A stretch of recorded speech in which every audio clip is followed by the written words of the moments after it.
এটা আপনার ট্র্যাপসের জন্য খুব ইফেক্টিভ একটা এক্সারসাইজ। যারা ট্র্যাপস মাসলকে গ্রো করতে পারছেন না, শুধুমাত্র আপার ট্র্যাপসকে ডেভেলপ করে যাচ্ছেন সবসময়, মিড ট্র্যাপস লোয়ার ট্র্যাপসকে ডেভেলপ করতে পারছেন না, তারা এই এক্সারসাইজটা অবশ্যই করবেন।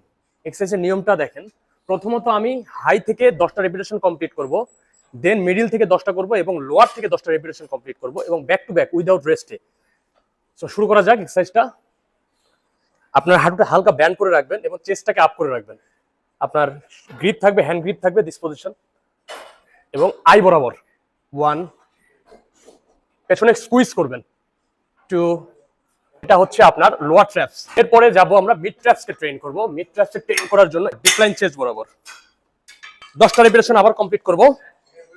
সেম নি ব্যান্ড, চেস্ট বরাবর আসবে, একদম চেস্ট বরাবর 1 মিড ট্র্যাপসের জন্য, 2, 3। এইবার ট্রেন করব আমরা আপার ট্র্যাপস বা আপার ব্যাকও বলতে পারেন, যেহেতু আপনার ট্র্যাপসের 70% আপার মাসেল, সো এটা আমরা আপার ব্যাকের এক্সারসাইজও বলতে পারি। নি হালকা ব্যান্ড করে দিয়ে আপনি কেবলটাকে উপরের দিকে আপ করলেন 1, 2, 3, এবং এই বারটা আপনার কোমর বরাবর থাকবে।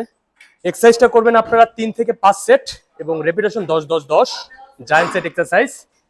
এবং এক্সারসাইজটা করলে আপনারা অবশ্যই বেনিফিট পাবেন এবং আপনার লোয়ার ট্র্যাপস, মিড ট্র্যাপ, আপার ট্র্যাপস খুব ভালোভাবে ডেভেলপ হবে।